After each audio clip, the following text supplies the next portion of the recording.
Existen momentos en los que la realidad parece agrietarse, lugares donde el tiempo se detiene, objetos que no obedecen las leyes naturales y voces que provienen de ninguna parte y de todas al mismo tiempo. En este episodio te invitamos a cruzar esa delgada línea que separa lo cotidiano de lo inexplicable, para sumergirte en 5 nuevos misterios sobrenaturales que han desafiado la lógica, la ciencia y hasta la cordura de quienes los han presenciado. Desde un ascensor que lleva a un destino que no figura en ningún plano arquitectónico, hasta una señal de radio que no debería existir, cada uno de estos casos es más que una simple historia. Son grietas abiertas en nuestra comprensión del mundo.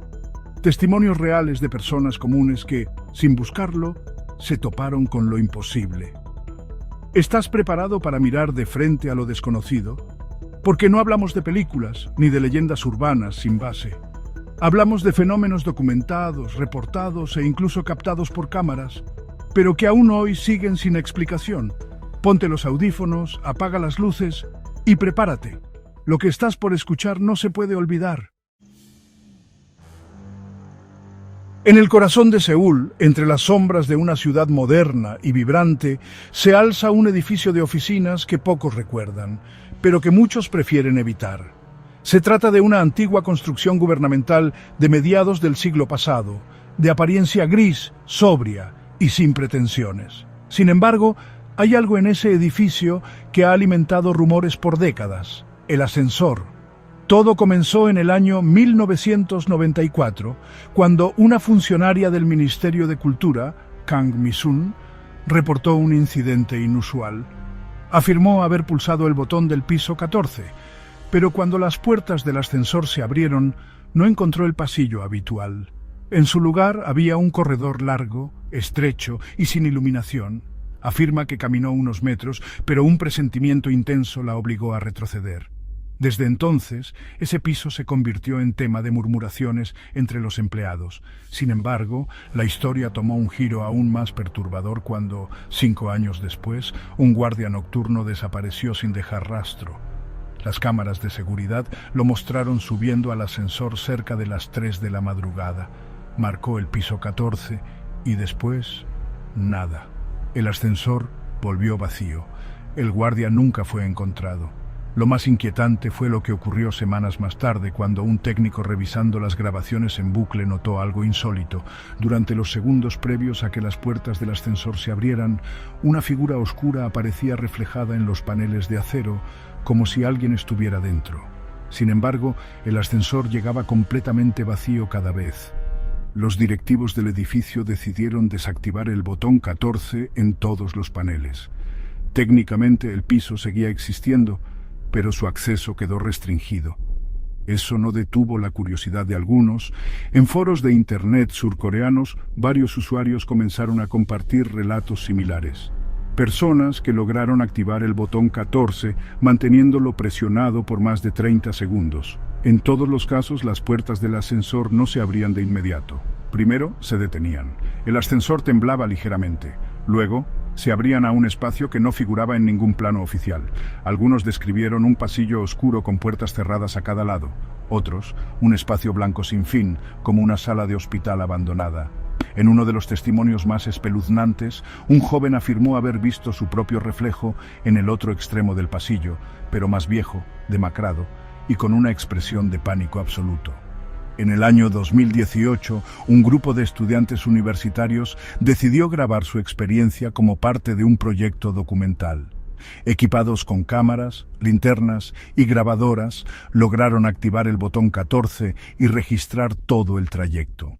Cuando las puertas del ascensor se abrieron, el video se volvió completamente negro durante exactamente 2 minutos con 33 segundos.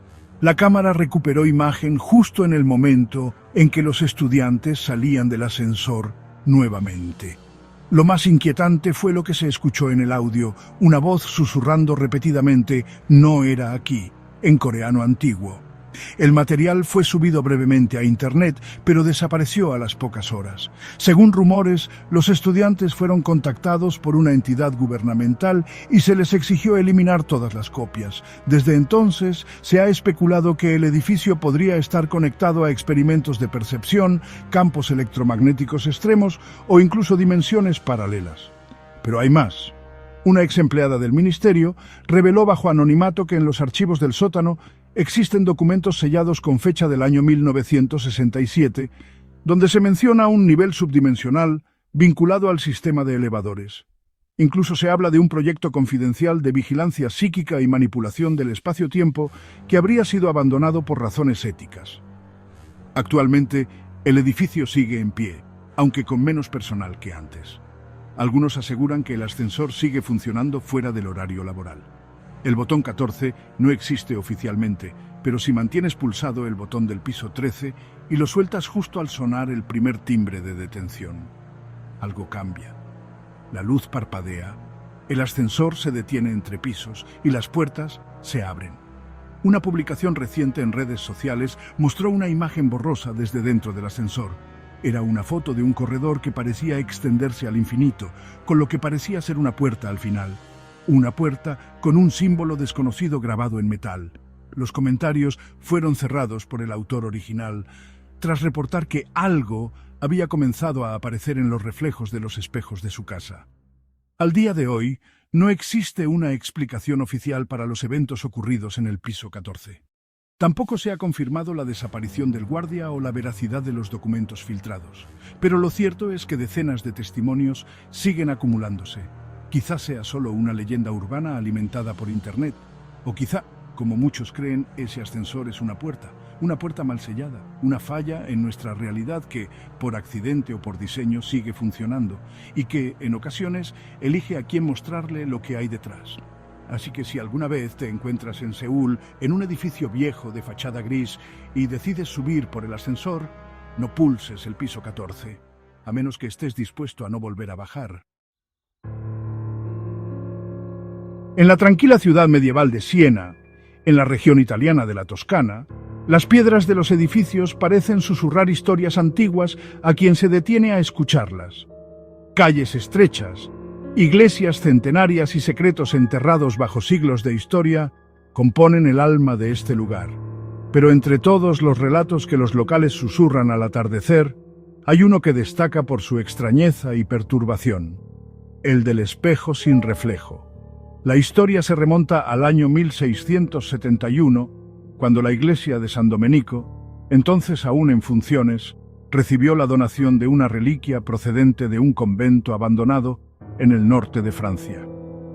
Un espejo de cuerpo entero, enmarcado en madera negra tallada con símbolos que ningún clérigo supo interpretar.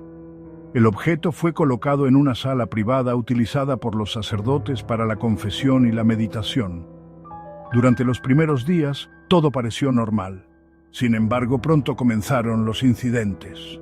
El primer caso fue el del padre Giulio, quien, al pasar frente al espejo en plena noche, aseguró haber visto en el cristal no su propio reflejo, sino a una mujer vestida con harapos, de rostro cubierto, que parecía susurrar desde el otro lado.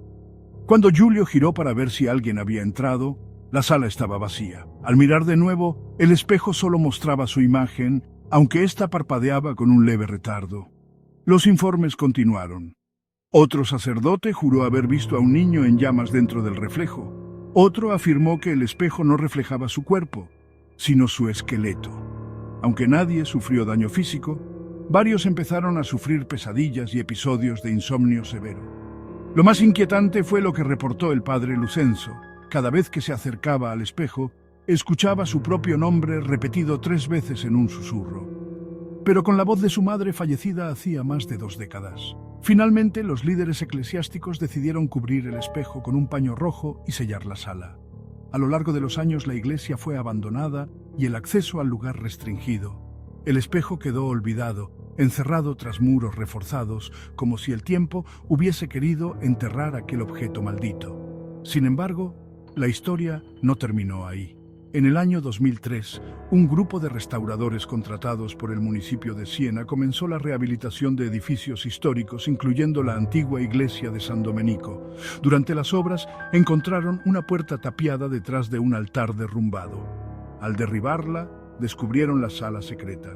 En el centro, cubierto de polvo y telarañas, aún se alzaba el espejo, intacto. El paño rojo que lo cubría estaba desgastado, pero aún colgaba, como si el tiempo no hubiese pasado por él. Uno de los restauradores, un joven llamado Mateo, decidió retirar el paño y tomar una fotografía del espejo para el archivo del proyecto. Lo que ocurrió después quedó registrado. En la imagen no aparecía ningún reflejo. Ni Mateo, ni la sala, ni los objetos del fondo. Solo oscuridad, como si el espejo no estuviera ahí para reflejar el mundo, sino para absorberlo. El archivo de esa fotografía fue analizado por técnicos locales y luego por expertos de la Universidad de Florencia. No encontraron errores técnicos. El archivo estaba intacto, sin signos de manipulación. Más tarde, Mateo confesó que desde ese día comenzó a tener visiones durante el sueño. Un hombre encapuchado que le hablaba en latín y lo conducía por pasillos interminables hechos de cristal. También empezó a notar que su reflejo en otros espejos a veces no imitaba sus movimientos a tiempo. El caso llegó a oídos de un grupo de investigadores de lo paranormal. En el año 2005, decidieron hacer una exploración formal. Colocaron cámaras térmicas, grabadoras de sonido y sensores de movimiento. La noche en la que activaron los equipos, algo inusual ocurrió. Uno de los investigadores desapareció por varias horas dentro de la iglesia. Cuando lo encontraron, estaba sentado frente al espejo, en trance, murmurando un número una y otra vez. 13. Al recobrar la conciencia, no recordaba haber entrado a la sala ni lo que había dicho. Los videos grabados esa noche mostraron varias anomalías. Orbes flotando frente al espejo, distorsiones visuales en el cristal y un leve murmullo que solo se percibía al reproducir la grabación al revés. El sonido, analizado por un experto en frecuencias ocultas, contenía palabras en francés antiguo, aparentemente provenientes de un antiguo rito de invocación. Una de las teorías más escalofriantes es que el espejo podría ser un portal, pero no a otro lugar físico, sino a un plano alterno de conciencia, un reflejo oscuro de nuestra realidad. Según textos encontrados en los archivos vaticanos, podría tratarse de un espejo de penitencia, un objeto místico usado en prácticas prohibidas durante la Edad Media para confrontar los pecados del alma a través de visiones traumáticas. Desde entonces, el espejo ha sido resguardado nuevamente, esta vez por órdenes expresas del gobierno local y bajo vigilancia constante. No se encuentra abierto al público ni forma parte de los tours históricos. Se rumorea que está contenido dentro de una caja de plomo en una cámara sin ventanas, con crucifijos en cada esquina de la habitación, pero aún hay quienes aseguran haberlo visto. En foros de Internet, usuarios anónimos comparten imágenes que aseguran ser capturas del espejo, tomadas en momentos en que fue brevemente expuesto durante inspecciones. En todas ellas, nunca hay reflejos visibles. Algunas muestran rostros que no estaban presentes en la habitación.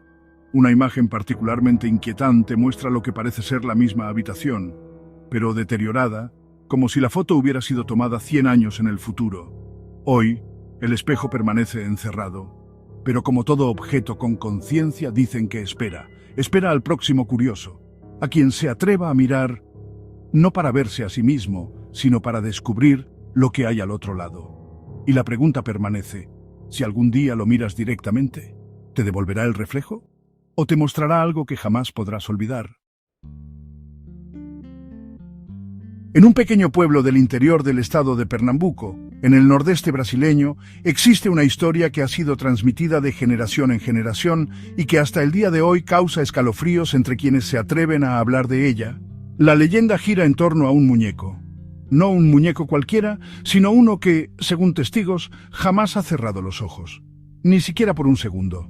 Todo comenzó en el año 1987, cuando una anciana conocida como Dona Marilia, costurera de profesión, recibió como obsequio una antigua muñeca de trapo con ojos de vidrio. El regalo le fue enviado por correo desde Salvador, sin remitente, acompañado de una carta escrita a mano. La misiva, firmada por alguien llamado simplemente A.S., decía: «Cuídalo bien, él ya no duerme y no debe estar solo». Dona Marilia, viuda y sin hijos, acogió al muñeco con cariño. Le colocó un nombre, Vicente. Lo sentó en una pequeña silla junto a su cama y, como solía hacer con otras muñecas y figuras de porcelana, lo cuidaba a diario. Sin embargo, pronto comenzó a notar comportamientos extraños. Primero fueron cosas pequeñas. Por la mañana, la cabeza del muñeco aparecía girada en otra dirección. Luego, su cuerpo parecía moverse ligeramente entre un día y otro. Pero lo más inquietante eran sus ojos. Aunque estaban hechos de vidrio, parecían tener una expresión viva, cambiante. Algunas visitas afirmaron que los ojos los seguían por la habitación, otros que los párpados parecían entrecerrarse por instantes, como si pestañearan, aunque muy lentamente. Dona Marilia comenzó a llevar un diario donde registraba los movimientos del muñeco. Lo revisaba cada noche antes de dormir y anotaba su posición exacta. Sin embargo, cada mañana encontraba algo distinto. En una entrada escrita el día 15 de septiembre, la mujer redactó: «Hoy sus ojos estaban más abiertos, como si me hubiera estado mirando toda la noche. Juraría que me habló en sueños. Decía que tenía frío». Fue poco después de esa entrada cuando los vecinos comenzaron a reportar comportamientos extraños. Un niño que pasaba frente a la casa afirmó haber visto al muñeco parado junto a la ventana con una mano levantada. Una mujer mayor, amiga de Marilia, relató que escuchó ruidos de pasos en la casa durante la noche. Y el panadero del barrio juró haber visto al muñeco moviendo la cabeza mientras lo saludaba. Preocupada, Dona Marilia decidió llevar al muñeco con un sacerdote local, el padre Joaquín. Al examinarlo, el sacerdote afirmó que sentía una presencia poco común y decidió bendecirlo. Pero justo al comenzar la oración, la luz de la parroquia se cortó y una ráfaga de aire frío recorrió la sala.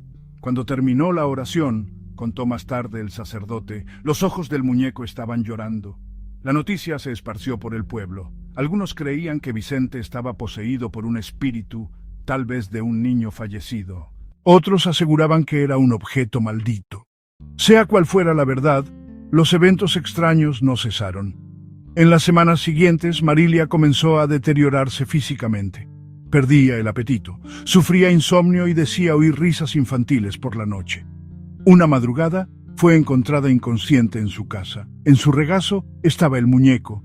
Los médicos no hallaron causas médicas para su desmayo, pero al despertar, Marilia solo pudo repetir una frase: «Él no me deja dormir». Fue entonces cuando su sobrina Celeste decidió llevarse al muñeco lejos del pueblo. Lo encerró en una caja de madera sellada con cera y lo trasladó a un centro espiritual en Olinda, donde fue examinado por un médium. El vidente, conocido como Mestre Luis, realizó una sesión de incorporación con el muñeco presente. Según los presentes, durante el ritual, el médium comenzó a hablar con voz de niño, llorando y suplicando: «No quiero volver a la oscuridad. No quiero dormir». Después, el muñeco se cayó de su silla por sí solo, como si hubiese sido empujado. Cuando lo recogieron, sus ojos, que nunca se cerraban, estaban completamente negros. Desde entonces, el muñeco Vicente fue guardado en una urna de vidrio sellada herméticamente dentro del centro espiritual. Nadie se atreve a tocarlo. La urna está rodeada de imágenes religiosas, velas encendidas permanentemente y hojas de ruda. Los visitantes del centro pueden ver al muñeco, pero con advertencias estrictas. No lo mires fijamente por más de 13 segundos y nunca lo nombres en voz alta. Algunos afirman que todavía mueve los ojos, aunque muy sutilmente. Otros dicen que durante las noches se escuchan golpes suaves desde dentro de la urna. Lo más aterrador ocurrió en el año 2023. Cuando un grupo de jóvenes influencers intentó grabar un video viral desafiando las reglas. Ingresaron al centro por la noche y transmitieron en vivo desde su cuenta. Uno de ellos se burló del muñeco, diciéndole en tono de broma: «¿Por qué no cierras los ojos, Vicente?». Justo después, la transmisión se cortó bruscamente. Los jóvenes fueron encontrados a la mañana siguiente, desmayados frente al altar. Uno de ellos tenía marcas en los brazos como si hubiesen sido sujetados con fuerza. Ninguno de los tres quiso hablar públicamente de lo que vivieron. Se limitaron a decir que algo los miraba desde dentro y que sintieron cómo sus pensamientos se volvían ajenos. Actualmente, el muñeco Vicente sigue en la misma urna, intacto. No ha cerrado los ojos ni una sola vez en más de 35 años. Algunos creen que contiene el alma de un niño que fue sacrificado en un antiguo ritual africano traído por esclavos. Otros que se trata de un tulpa, una manifestación creada por la fe y el miedo colectivo. Pero una cosa es segura, Vicente no duerme, y no quiere que nadie más lo haga. En la región montañosa de los Montes Tatras, en el sur de Polonia, se encuentra un pequeño hotel de estilo alpino llamado Dom Zimowy, que significa Casa de Invierno. Construido en 1929 por una familia noble, el edificio fue testigo de guerras, ocupaciones y siglos de historias. Pero de entre todas ellas, hay una que ha permanecido en el umbral entre mito y realidad, repitiéndose cada cierto tiempo, siempre en el mismo lugar. La habitación número 8. Todo comenzó a ser documentado con más seriedad en el invierno de 1973. El hotel había reabierto tras una larga remodelación y sus dueños celebraban con una promoción de temporada. El primer huésped que ocupó la habitación número 8 en esa nueva etapa fue un hombre de mediana edad identificado como Marek Wieczorek. Viajaba solo, sin mucho equipaje, y pidió específicamente esa habitación, pese a que había otras más espaciosas disponibles. Según la recepcionista, Marek actuaba de forma extraña. Se notaba tenso, hablaba poco y tenía la costumbre de dejar la puerta entreabierta, como si esperara a alguien. Cada noche pedía que no lo molestaran bajo ninguna circunstancia. Al tercer día, una de las camareras subió a dejarle toallas limpias, pero al tocar la puerta, escuchó una voz grave que dijo: «Él ya está aquí». Confundida, la camarera se retiró pensando que Marek tenía compañía. Sin embargo, cuando el hombre bajó por la noche al comedor, lo hizo solo. Esa misma noche, los huéspedes de la habitación contigua, la número 9, comenzaron a escuchar ruidos provenientes de la 8, arrastres, golpes sordos y algo similar a murmullos. Cuando llamaron a recepción, el conserje subió a investigar, pero Marek no respondió. Preocupado, el personal del hotel usó una llave maestra para entrar. Dentro, Marek estaba parado frente a la ventana, completamente inmóvil. Dijo con voz suave: «No quiero que él me vea». Luego, pidió que lo dejaran solo. Al día siguiente, desapareció. Sus pertenencias estaban intactas, la cama sin usar, y no había señales de huida o violencia. Pero lo más inquietante fue que en la almohada apareció una nota escrita con tinta negra que decía: «Él duerme bajo la cama». El caso fue investigado por la policía local, pero jamás se encontró rastro alguno de Marek Wieczorek.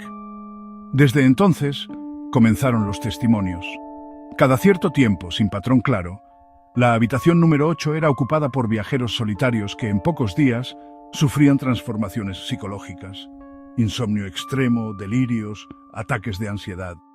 Algunos afirmaban ver una sombra bajo la cama o escuchar respiraciones cuando la habitación estaba vacía. Lo más escalofriante era el relato repetido de quienes aseguraban ver, reflejado en el espejo del baño, a una figura sentada en la silla del rincón, incluso cuando estaban solos. Una historia particularmente perturbadora ocurrió en el año 2004. Una joven estudiante de Varsovia llamada Aleksandra Sawacka decidió hospedarse en Dom Zimowy mientras recorría los senderos nevados de los Tatras. Se le asignó la habitación 8 sin que ella lo supiera. Durante su primera noche, escuchó lo que describió como un susurro que provenía del armario. Al abrirlo, no encontró nada, pero al regresar a la cama, encontró sobre la almohada un mechón de cabello que no le pertenecía. Aleksandra escribió un correo a una amiga la mañana siguiente relatando la experiencia y asegurando que no se sentía sola en la habitación. Lo más inquietante es que en ese correo escribió: «Creo que alguien duerme en el suelo debajo de la cama. Anoche lo sentí moverse». Esa fue la última vez que alguien tuvo contacto con ella.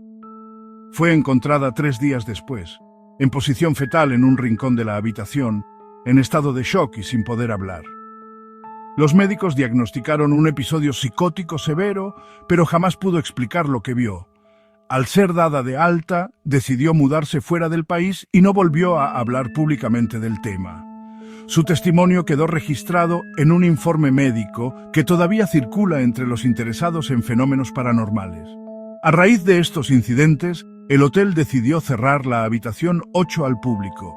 La sellaron con una cruz de madera y colocaron un letrero que decía «Área en restauración». Sin embargo, empleados del lugar comenzaron a notar que, algunas noches, la lámpara de la habitación se encendía por sí sola. Incluso hubo un guardia que aseguró haber escuchado golpes en la puerta desde dentro, cuando no había nadie. En el año 2018, un grupo de investigadores paranormales fue autorizado a pasar una noche en la habitación. Montaron cámaras, sensores de movimiento y grabadoras. A medianoche, uno de los dispositivos captó un leve movimiento debajo de la cama, aunque no se detectó presencia humana. Lo más impactante fue el audio grabado durante un período de silencio absoluto. Una voz, profunda y lejana, murmuró: «Estoy esperando». El grupo abandonó el lugar antes del amanecer y prometieron no volver. En su informe señalaron una anomalía en la temperatura de la habitación. Descendía abruptamente durante lapsos de 13 minutos, y un patrón extraño en las interferencias de las grabaciones, como si alguien intentara hablar desde otra frecuencia. Actualmente, la habitación 8 sigue clausurada. Nadie ha podido explicar por qué tantas personas han vivido experiencias similares en ese lugar. Algunos creen que el hotel fue construido sobre un antiguo refugio de guerra donde prisioneros fueron ejecutados. Otros que Marek Wieczorek realizó un ritual que dejó una puerta abierta entre mundos. Lo cierto es que el misterio persiste. La figura bajo la cama, el huésped invisible de la habitación 8, sigue presente. Y quienes lo han sentido afirman que, una vez que lo ves, él también te ve.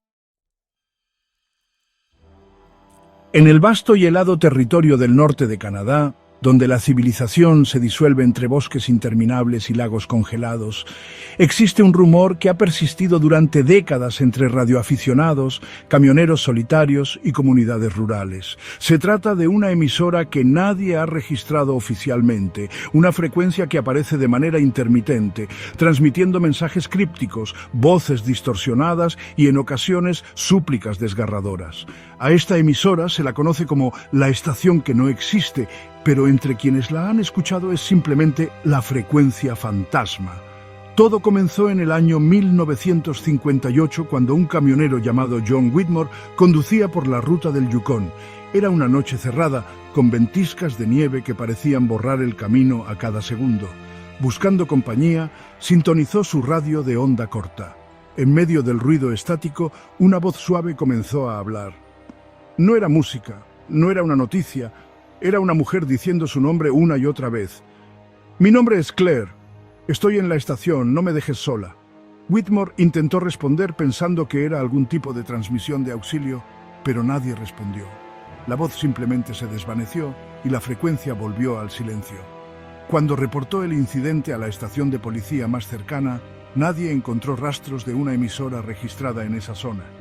Claire no existía en ningún registro, y ninguna estación oficial transmitía en esa frecuencia 108.3 MHz. A lo largo de los años, más testimonios comenzaron a surgir, siempre en regiones remotas del norte canadiense, donde la cobertura de radio es mínima y las condiciones meteorológicas pueden ser mortales. Algunos escuchaban música antigua como si proviniera de otra época, valses, tangos o canciones populares de principios del siglo XX. Otros escuchaban conversaciones entre personas que no se conocían, pero que hablaban como si repitieran frases en bucle. En 1976, una radioaficionada llamada Elodie Brasseur grabó una de estas transmisiones cerca de Yellowknife. En la cinta se podía oír la frase: «Faltan 13 pasos, no los cuentes en voz alta». Después, un sonido similar al de una puerta abriéndose, seguido de un silencio absoluto. Elodie compartió la cinta con un foro de radioaficionados y fue entonces cuando surgió la teoría de que no se trataba de una estación común, sino de un punto de conexión con otro plano de existencia. Uno de los aspectos más escalofriantes es que todos los que han escuchado esta frecuencia afirman lo mismo. No pueden cambiar de canal mientras está al aire, como si la radio quedara bloqueada. Y aún más extraño es que muchos aseguran que la transmisión parece saber que están escuchando. Voces que dicen sus nombres, sonidos que imitan sus propias respiraciones, o incluso grabaciones exactas de conversaciones que acaban de tener. En el año 2005, Un técnico de telecomunicaciones llamado Felix Dunn realizó un viaje de inspección hacia una torre de radio averiada cerca de Fort Simpson.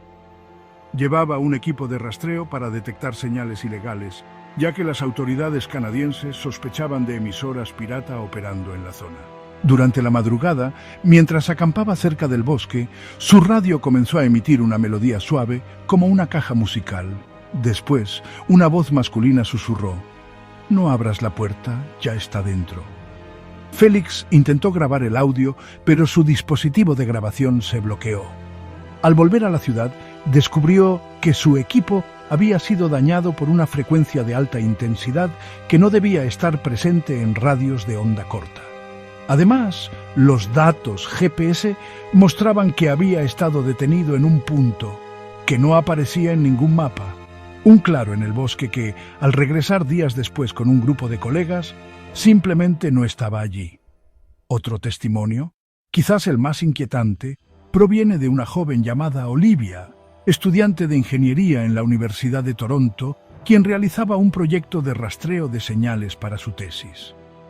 Olivia logró triangular la transmisión hacia una región remota en los territorios del noroeste. En sus propias palabras, al acercarme a la zona señalada, la frecuencia se volvió más clara. Escuché mi voz repitiendo las palabras que acababa de decir, luego una risa, como si alguien estuviera detrás de mí. Lo más desconcertante fue lo que encontró en una vieja cabaña abandonada en medio del bosque.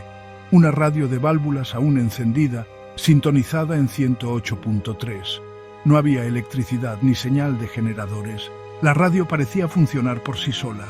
Sobre la mesa, una nota escrita a mano decía: «Esta no es una estación de radio, es un espejo. Y ahora ya te vio». A raíz de estas historias, algunos investigadores paranormales comenzaron a formular hipótesis. Una de las más aceptadas es que esta frecuencia actúa como una especie de canal dimensional, una grieta en la percepción humana que se abre solo en momentos y lugares específicos. No todos pueden sintonizarla, y quienes lo hacen nunca vuelven a ser los mismos. La teoría más oscura sugiere que la estación no transmite, sino que recibe, que las voces, los sonidos, incluso las imágenes que a veces describen quienes la escuchan, no provienen de este mundo, sino que son intentos de algo que quiere cruzar, algo que necesita ser escuchado para manifestarse. Hasta el día de hoy, el gobierno canadiense niega que exista tal frecuencia en los registros oficiales. Las compañías de telecomunicaciones tampoco reconocen ninguna anomalía. Sin embargo, los relatos siguen llegando. La estación aparece y desaparece. A veces está activa por minutos, a veces por días, pero siempre vuelve. Hay quienes afirman que, si la escuchas por más de 20 minutos seguidos, empiezas a soñar con ella, que en los sueños aparece un cuarto oscuro, una radio encendida y una figura sin rostro que se acerca lentamente. Algunos han intentado grabar sus sueños, otros han desaparecido. ¿Y tú, te atreverías a sintonizar 108.3 si estás conduciendo a solas en medio del bosque canadiense bajo la nieve, sin nadie más alrededor? Porque si lo haces, recuerda una cosa: no respondas, aunque la voz diga tu nombre. Hemos recorrido 5 caminos donde la lógica se rompe, donde la realidad parece agrietarse y dejarnos mirar, aunque solo por un instante, hacia algo que no podemos comprender. Desde el vagón que nunca debió existir, hasta la frecuencia que nos susurra desde un rincón del éter, cada misterio nos recuerda una verdad fundamental: aún no lo sabemos todo. Estos relatos no son solo anécdotas para asustarnos antes de dormir. Son huellas, cicatrices que dejan algo más profundo. La certeza de que el mundo esconde secretos demasiado grandes, demasiado antiguos o demasiado perturbadores para encajar en nuestras explicaciones racionales. Y mientras más tratamos de entenderlos, más parecen desvanecerse en las sombras. Quizás nunca sabremos qué ocurrió con la niña del búnker, quién es el huésped silencioso del cuarto 8 o qué escucha realmente la estación de Radio Fantasma, pero tal vez esa sea la clave. Porque hay preguntas que no buscan respuestas, solo compañía. Y ahora que lo sabes, cuando la noche esté en silencio, cuando tu radio capte una señal extraña o una voz desconocida pronuncie tu nombre, recuerda: algunos misterios no quieren ser resueltos, solo quieren ser escuchados. Si les gustó este video, No olviden dejar su like y suscribirse al canal para más enigmas, casos inexplicables y secretos ocultos. Activen la campanita para no perderse ningún episodio.